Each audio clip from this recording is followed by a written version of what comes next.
नमस्कार, दिन भर की बड़ी खबरों में आपका स्वागत है। मैं हूं आराधना। आज इस बुलेटिन में बात होगी अजित पवार के निधन के बाद महाराष्ट्र की सियासत में बड़े बदलाव की, मोदी सरकार के कानून पर सुप्रीम कोर्ट के रोक की, देखेंगे एसआईआर पर अंतिम सुनवाई के बाद कैसे कोर्ट में फंसा चुनाव आयोग, सीएम शर्मा के बयान पर क्यों मचा बवाल। मैं तो ये कहूंगा ऐसे व्यक्ति को तो मुख्यमंत्री होना ही नहीं चाहिए इस देश के अंदर, जो समाज को तोड़ने की बात करे और देश को तोड़ने की बात करे। जानेंगे शंकराचार्य ने सरकार पर क्यों लगाए तानाशाही के आरोप। तानाशाही अपने देश में बिल्कुल काबिज हो चुकी है। और बुलेटिन के आखिर में देखेंगे जाने माने कार्टूनिस्ट इरफान की किस खबर पर पड़ी तिरछी नजर। लेकिन दिन भर की तमाम बड़ी खबरों से पहले एक नजर आज की सुर्खियों पर। उत्तराखंड कांग्रेस ने सरकार के खिलाफ फूका बिगुल। फरवरी में पूरे प्रदेश में सभाएं और धरना प्रदर्शन करेगी पार्टी। 16 फरवरी को होगा राजभवन का घेराव। सोनम वांगचुक की हिरासत पर सुप्रीम कोर्ट में हुई सुनवाई। जेल में तत्काल मेडिकल जांच और साप्ताहिक हेल्थ रिपोर्ट देने का आदेश। विशेषज्ञ डॉक्टर करेंगे सेहत का परीक्षण। सीवर सफाई में जान जाने पर मुआवजे को लेकर सुप्रीम कोर्ट की बड़ी टिप्पणी। बलराम जजमेंट से पहले के हादसों पर भी मिलेगा 30 लाख का मुआवजा। बकाया भुगतान जल्द करने का दिया निर्देश। लैंड फॉर जॉब मामले में 9 मार्च से होगी रोजाना सुनवाई। कोर्ट ने लालू और राबड़ी को पेशी से दी छूट। मीसा भारती और हेमा यादव कोर्ट में हुई पेश। और हरे निशान पर बंद हुआ शेयर बाजार। 221 अंक बढ़कर 82,566 पर बंद हुआ सेंसेक्स। वहीं 76 अंकों की बढ़ोतरी के साथ 25,418 पर बंद हुआ निफ्टी। ये तो थी सुर्खियां। अब बात आज की सबसे बड़ी खबर की। महाराष्ट्र के उप मुख्यमंत्री अजित पवार का बारामती में पूरे राजकीय सम्मान के साथ अंतिम संस्कार हुआ। इस दौरान भारी जनसैलाब उमड़ पड़ा। वहीं उनके जाने के बाद महाराष्ट्र की सियासत को लेकर भी कई सवाल खड़े हो रहे हैं कि अब एनसीपी का भविष्य क्या होगा, राज्य का नया डिप्टी सीएम कौन बनेगा। और अब इसका जवाब भी मिल गया है। तो क्या होंगे महाराष्ट्र के नए सियासी समीकरण, जानेंगे इस रिपोर्ट। महाराष्ट्र के उप मुख्यमंत्री अजित पवार पंचतत्व में विलीन हो चुके हैं। बारामती में उनका विमान हादसे का शिकार हो गया था। अजित पवार का जाना महाराष्ट्र के साथ ही एनसीपी के लिए भी बड़ा नुकसान माना जा रहा है, क्योंकि अजित एनसीपी के चीफ थे, महाराष्ट्र सरकार में वो डिप्टी सीएम थे और वित्त मंत्रालय की जिम्मेदारी भी संभाल रहे थे। ऐसे में इन तीनों जिम्मेदारियों को कौन संभालेगा, इस पर चर्चाएं तेज हो गई हैं। अजित पवार के समर्थकों की डिमांड है कि सुनेत्रा पवार को डिप्टी सीएम बनाया जाए और एक बात तो तय है कि एनसीपी कोटे से जो भी डिप्टी सीएम बनेगा उसे ही वित्त मंत्रालय भी मिल सकता है। इस बीच ये खबर भी सामने आ रही है कि एनसीपी के कार्यकारी अध्यक्ष प्रफुल्ल पटेल और पार्टी के दिग्गज नेता छगन भुजबल ने सुनेत्रा पवार से मुलाकात की है और उनसे पार्टी की कमान संभालने को कहा है। इस वक्त पवार परिवार में शोक चल रहा है। ऐसे में सुनेत्रा पवार की तरफ से कुछ वक्त मांगा गया है। सुनेत्रा पवार अभी राज्यसभा की सांसद हैं। पार्टी अध्यक्ष पद को लेकर उनके सामने कोई परेशानी नहीं है, लेकिन अगर वो डिप्टी सीएम बनती है तो फिर उन्हें महाराष्ट्र विधानमंडल का सदस्य बनना होगा। वैसे अजित पवार के जाने के बाद बारामती सीट भी खाली हो गई है और यहाँ से सुनेत्रा आसानी से चुनाव लड़कर विधानसभा जा सकती है, क्योंकि बारामती को पवार परिवार का गढ़ माना जाता है। और अगर सुनेत्रा पवार खुद चुनाव लड़ती हैं तो ऐसी स्थिति में उनके सामने कोई मजबूत चुनौती नहीं होगी। वैसे भी महाराष्ट्र में परंपरा चली आ रही है कि अगर इस तरह की स्थिति कभी सियासत में आती है और उपचुनाव में परिवार का ही कोई सदस्य चुनाव मैदान में उतरता है तो विरोधी दल की तरफ से भी अपना उम्मीदवार मैदान में नहीं उतारा जाता।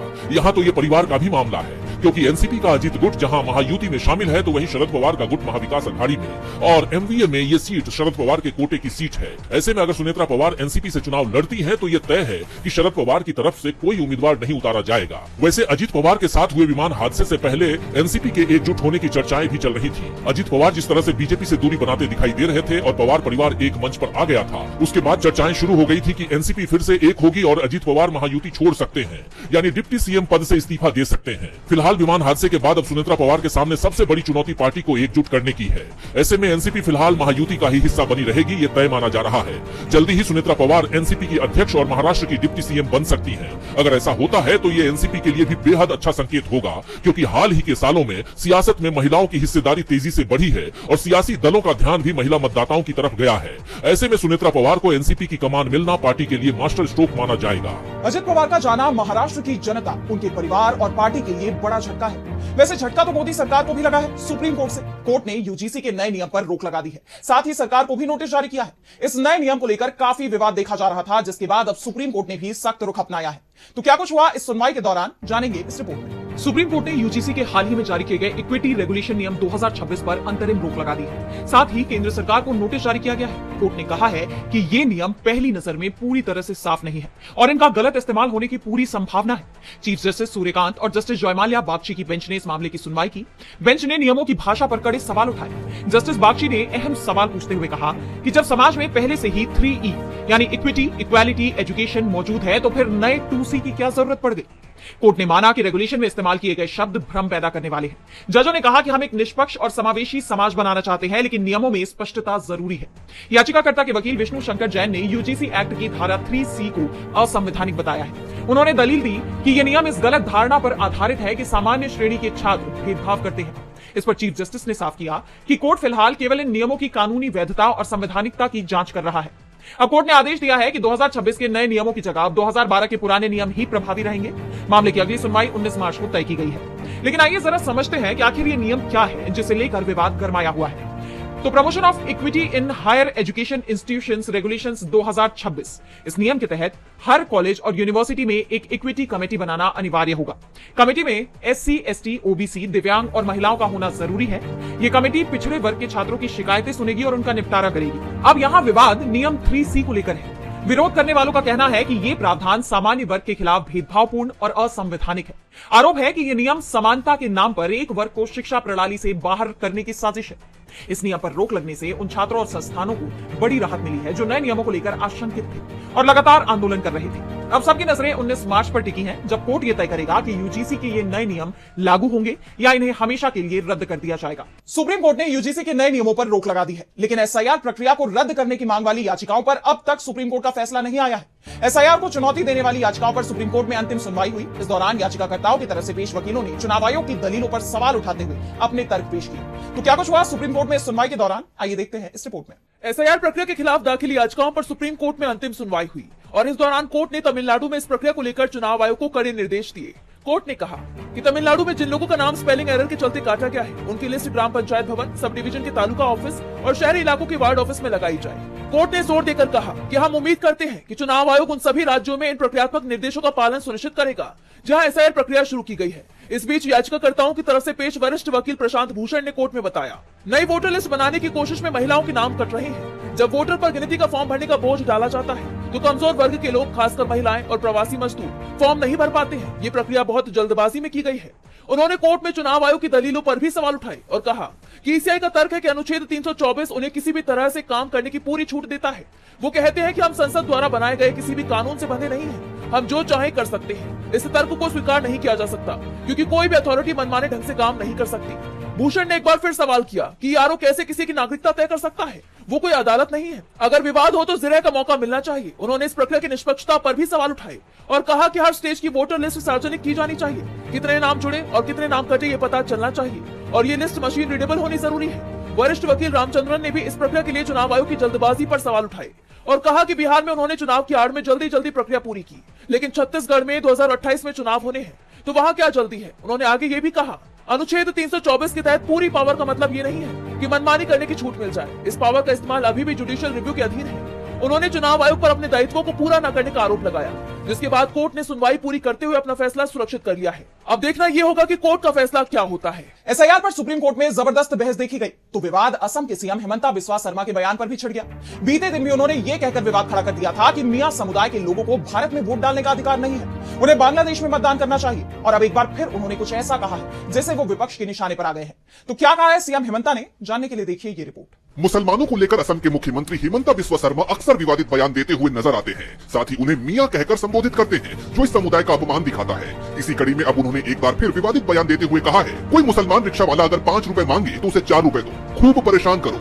उनके इस बयान को लेकर अब सियासत गर्मा गई है। विपक्ष लगातार सीएम पर हमलावर है। इसी कड़ी में कांग्रेस ने असम के मुख्यमंत्री पर भड़कते हुए एक्स पर पोस्ट किया, ये बीजेपी RSS की नफरती सोच है। ये बयान न सिर्फ बेहुदा है बल्कि बाबा साहेब के संविधान और हमारी गंगा जमुनी तहजीब पर सीधा हमला है, जिसने हर भारतीय को समानता का हक दिया है।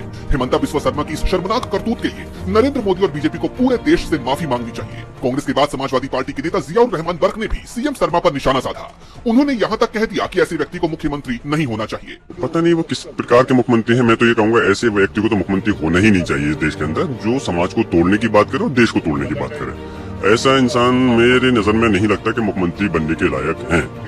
और मैं चाहता हूं कि इस देश के अंदर वही मुख्यमंत्री और प्रधानमंत्री होने चाहिए जिनका के इस देश जनहित में बगैर किसी पक्षपात के काम करें, जो कि सब समाज को लेकर के बात करें और पूरे देश के विकास के लिए अपना योगदान दें, न कि चुनाव से पहले ये चुनाव आने पर इस टाइप की बात करके सिर्फ राजनीति हित के लिए देश को क्या नुकसान हो रहा है उसकी परवाह किए बगैर इस प्रकार की बात करें। जैसा आप जानते हैं कि ये पहली बार नहीं है जब सीएम शर्मा ने ऐसा बयान दिया हो। बीते दिन 28 जनवरी को भी उन्होंने कहा था कि नियमों के मुताबिक मियां समुदाय के लोगों को भारत में वोट डालने का अधिकार नहीं है, उन्हें बांग्लादेश में वोटिंग करनी चाहिए। ये सुनिश्चित करने के लिए कि वो असम में वोट न डाल सके, हमने कुछ उपाय किए हैं। एक बार जब असम में SIR हो जाएगा तो हमें उनके 4-5 लाख नाम वोटर रोल से हटाने होंगे।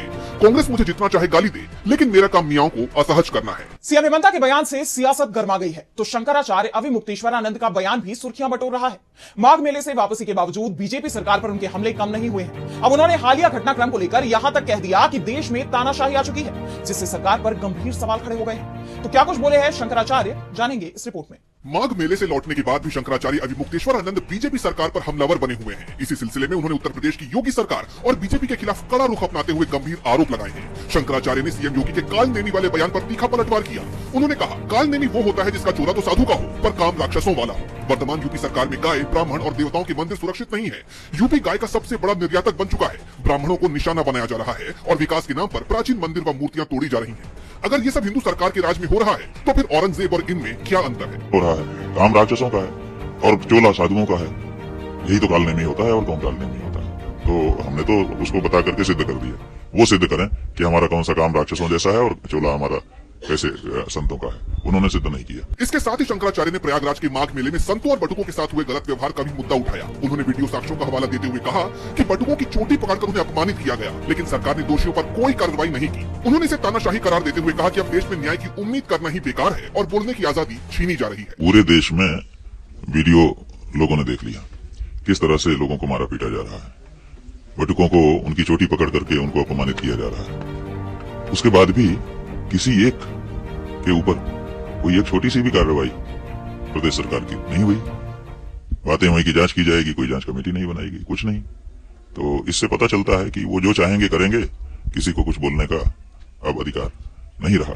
तानाशाही अपने देश में बिल्कुल काबिज हो चुकी है। शंकराचार्य ने आगे कहा कि बात यह है कि माफी तो कभी भी मांगी जा सकती है, लेकिन मौका तो वहीं पर था। अब तो माघ मेला भी पूरा होने वाला है, हम लोग वहाँ से निकलकर आ ही गए हैं। हाँ देखिए ना, लगातार एक के बाद एक मंदिर, उनके अंदर की पूजित मूर्तियां, परंपरागत मूर्तियां तोड़ी जा रही हैं, फेंकी जा रही हैं, मलबा बनाई जा रही हैं। कहा जा रहा है कि हम हिंदू सरकार है और हम कह देते हैं कि नहीं, ये तो औरंगजेब के समय में हुआ था। जो तोड़ रहा है मंदिर मूर्ति वो औरंगजेब है, तो कहते हैं कि हमको बुरा लग रहा है। साधु संतों में भी से कुछ लोगों का बयान आ गया कि आपने औरंगजेब कह दिया, आदित्यनाथ को हमको बुरा लग गया। हमने कहा भाई बिल्कुल बुरा लगना चाहिए, आपका प्रेम उनसे है और उनको कोई औरंगजेब कहेगा बुरा लगना चाहिए। लेकिन जब मंदिर और मूर्ति तोड़े जा रहे थे तब भी तो बुरा लगना चाहिए। उनसे भी तो आपका प्रेम होना चाहिए, उनसे भी तो आपका लगाव होना चाहिए। तो जिससे जिसका लगाव होता है उसके ऊपर कोई क्षति आती है तो उसको पीड़ा होती है। तो मंदिर मूर्ति से आपका लगाव होता तो मंदिर मूर्ति तोड़े जाने में भी आपको पीड़ा होती। वो पीड़ा क्यों नहीं दिखाई दे रही? साधु संत भगवान और भगवान के मंदिर से प्रेम न लगा करके नेताओं से प्रेम लगा करके बैठे हैं, ये विचारणीय विषय हो गया। शंकराचार्य ने साफ कहा कि हम इन मुद्दों पर अपना विरोध जारी रखेंगे। यानी भले ही उन्होंने माघ मेला खाली कर दिया हो, लेकिन उनकी और बीजेपी के बीच का टकराव फिलहाल थमता नहीं दिख रहा। अब इस मामले में आगे क्या होता है ये तो देखना होगा। शंकराचार्य के तेवर बीजेपी सरकार की परेशानी बढ़ा रहे हैं तो थरूर, राहुल गांधी और खड़गे की मुलाकात ने भी सियासी हवा का रुख बदल दिया। लंबे समय से अटकलें थी कि कांग्रेस सांसद शशि थरूर की पार्टी से दूरियां बढ़ रही हैं, लेकिन अब कांग्रेस सांसद राहुल गांधी, पार्टी अध्यक्ष मल्लिकार्जुन खड़गे और शशि थरूर की मुलाकात इन अटकलों पर विराम लगा रही है। करीब आधे घंटे तक तीनों नेताओं की बैठक चली। तो क्या कुछ हुआ इस बैठक के दौरान, देखिए इस रिपोर्ट में। 29 जनवरी को कांग्रेस सांसद शशि थरूर ने संसद में नेता प्रतिपक्ष राहुल गांधी और कांग्रेस अध्यक्ष मल्लिकार्जुन खड़गे से मुलाकात की। ये मुलाकात ऐसे समय में हुई जब थरूर ने हाल ही में पार्टी की नीतियों से अलग राय जाहिर की थी, लेकिन अब थरूर का बयान सामने आया है जिसमें उन्होंने कहा कि सब कुछ ठीक है। थरूर ने मल्लिकार्जुन खड़गे और राहुल से हुई इस मुलाकात को सार्थक और सकारात्मक करार दिया। साथ ही एक्स पर एक तस्वीर शेयर करते हुए लिखा कि मेरी पार्टी के दो नेताओं, नेता प्रतिपक्ष और कांग्रेस अध्यक्ष के साथ हमारी बातचीत हुई। हमारी बहुत अच्छी, रचनात्मक, सकारात्मक बातचीत हुई। सब कुछ ठीक है और हम सब एक साथ मिलकर काम कर रहे हैं। मैं और क्या कह सकता हूँ? मैंने हमेशा पार्टी के लिए प्रचार किया है, मैंने कहा प्रचार नहीं किया है। थरूर की ये मुलाकात कांग्रेस अध्यक्ष के कार्यालय में हुई और ये आधे घंटे से ज्यादा समय तक चली। इस मुलाकात ने राजनीतिक गलियारों में काफी ध्यान खींचा। जैसे आप जानते हैं कि बीते वक्त खबरें थी कि केरल के कोच्चि में एक कार्यक्रम में राहुल गांधी के नजरअंदाज किए जाने के बाद थरूर पार्टी से नाराज थी। जब इसे लेकर उनसे पत्रकारों ने सवाल किया तो थरूर ने स्पष्ट तौर पर कुछ नहीं कहा। आपको याद होगा इससे पहले भी एक बार कांग्रेस की उच्च स्तरीय बैठक में ना पहुंचने को लेकर उनसे सवाल पूछा गया था, जिस पर थरूर ने कहा था कि इस बैठक का आमंत्रण इतनी देरी से आया कि उनके पास अपने पहले के कार्यक्रम को बदलने का कोई विकल्प नहीं था। उन्हें रणनीतिक बैठक में 1-2 दिन पहले ही आमंत्रित किया गया था और तब तक वो दुबई से वापसी के लिए विमान का टिकट बुक कर चुके थे। तीनों नेताओं की मुलाकात को लेकर सियासी हलकों में चर्चा तेज है तो नजरें संसद पर भी बनी हुई है। 1 फरवरी को केंद्रीय बजट पेश होने से पहले संसद में आर्थिक सर्वे पेश किया गया। इससे पहले पीएम मोदी ने संसद परिसर में मीडिया से बात भी की, जहां उन्होंने सरकार के आर्थिक विजन को साझा किया। इस पर विपक्ष ने भी करारा पलटवार किया है। तो क्या कुछ है इस आर्थिक सर्वे में और ऐसा क्या बोल गए पीएम जिस पर विपक्ष हो गया हमलावर, जानेंगे इस रिपोर्ट में। संसद में बजट सत्र के दूसरे दिन आर्थिक सर्वे पेश किया गया। इस सर्वे में भारतीय अर्थव्यवस्था को लेकर कई अनुमान लगाए गए हैं। कार्यवाही की शुरुआत लोकसभा में प्रश्नकाल से हुई। प्रश्नकाल के बाद लोकसभा में आर्थिक सर्वेक्षण पेश किया गया। इसकी अहम बातें इस प्रकार हैं। वित्त वर्ष 2027 के लिए जीडीपी विकास दर 6.8% से 7.2% रहने का अनुमान है। अर्थव्यवस्था में तेजी का मुख्य कारण मजबूत घरेलू डिमांड को माना गया है। सर्वे में पहली बार आर्टिफिशियल इंटेलिजेंस यानी एआई पर एक अलग चैप्टर शामिल किया गया है। ये संकेत है कि सरकार भविष्य की तकनीक पर निवेश बढ़ाएगी। वित्त वर्ष 2026 के लिए विकास दर का अनुमान 7.4% रखा गया है। प्रधानमंत्री नरेंद्र मोदी ने सदन की कार्यवाही से पहले परिसर में मीडिया कर्मियों से बात करते हुए सरकार के विजन को साफ किया। उन्होंने कहा कि सरकार की पहचान रिफॉर्म, परफॉर्म और ट्रांसफॉर्म से है। पीएम ने कहा कि देश का ध्यान बजट पर होना स्वाभाविक है, लेकिन सरकार निरंतर सुधारों के पथ पर है। देश का ध्यान बजट की तरफ होना बहुत स्वाभाविक है, लेकिन इस सरकार की ये पहचान रही है रिफॉर्म, परफॉर्म एंड ट्रांसफॉर्म। प्रधानमंत्री के बयान पर विपक्ष ने तीखी प्रतिक्रिया दी। कांग्रेस नेता जयराम रमेश ने सोशल मीडिया पर सरकार को घेरा। उन्होंने आरोप लगाया कि वो राष्ट्रीय मुद्दों पर विपक्ष को विश्वास में लेने के लिए न तो सर्वदलीय बैठकों को बुलाएंगे और न ही उनकी अध्यक्षता करेंगे। वो आखिरी समय में विधेयक पेश कराएंगे और आवश्यक विधायी जांच पड़ताल के बिना उन्हें संसद में बुलडोजर से पास करवा लेंगे। वो संसद में बैठकर विपक्षी नेताओं की चिंताओं का जवाब देने के बजाय दोनों सदनों में चुनावी रैली जैसे भाषण देंगे। हर सत्र की शुरुआत से पहले वो संसद को पृष्ठभूमि बनाकर अपना हमेशा की तरह पाखंड से भरा हुआ देश के नाम संदेश देंगे। आज का प्रदर्शन उसी सिलसिले का हिस्सा है। आर्थिक सर्वेक्षण पेश होने और भारी गहमागहमी के बाद संसद की कार्यवाही स्थगित कर दी गई। अब सदन की अगली बैठक 1 फरवरी को सुबह 11 बजे होगी, जब केंद्रीय बजट पेश किया जाएगा। और बुलेटिन के आखिर में देखेंगे जाने माने कार्टूनिस्ट इरफान की किस खबर पर पड़ी तिरछी नजर।